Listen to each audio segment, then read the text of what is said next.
Em có năng tin đó, có năng tin. Đó, vào đây ha. Cho ta con rồi. Con nào cho là phụ hoa như vang một từ trời đến là như lỡ lỡ lì như bật thao bạn nơ như mạ game mình ba.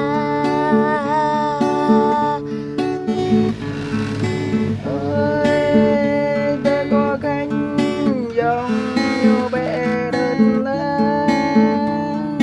đây như tổ bay lên giống như bé cũng đây như tổ bay lên Tờ bờ sang là ô nhiều tờ bờ hoa như anh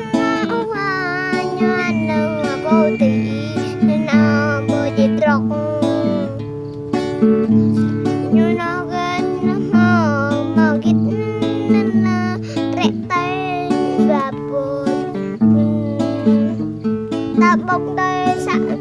đưa bờ như giấc như nào bông hoa như tờ bờ sang là đưa là mị như đôi chùm áo mị như đó chùm áo tay nhung nhớ nào bờ sang là như nào bờ hoa là như vòng môi dần thao như đó bờ hoa như đó đi từng nông mà như là từng nông như đi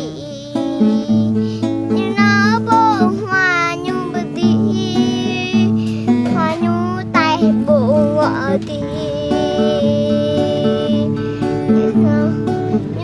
bờ răng như lỡ lỡ như tôi nông nở mà rắc về là như tôi nông nở mà như pha như rắc plung bù như ble bay re bu mà như nhung như re hello nào bu sang như na như bơ như na na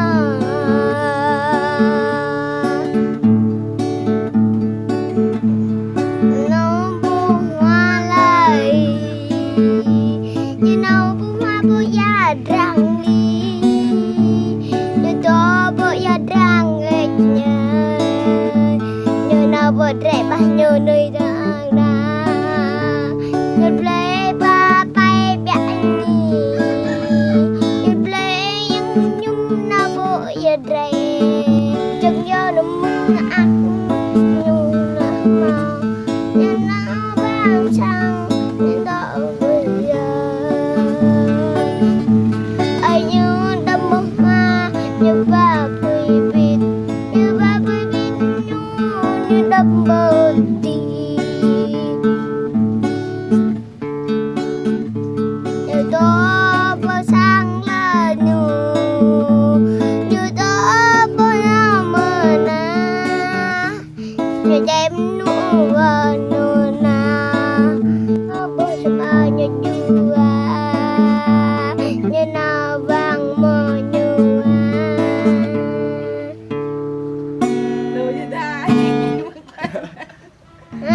Hello, chào các bạn nha.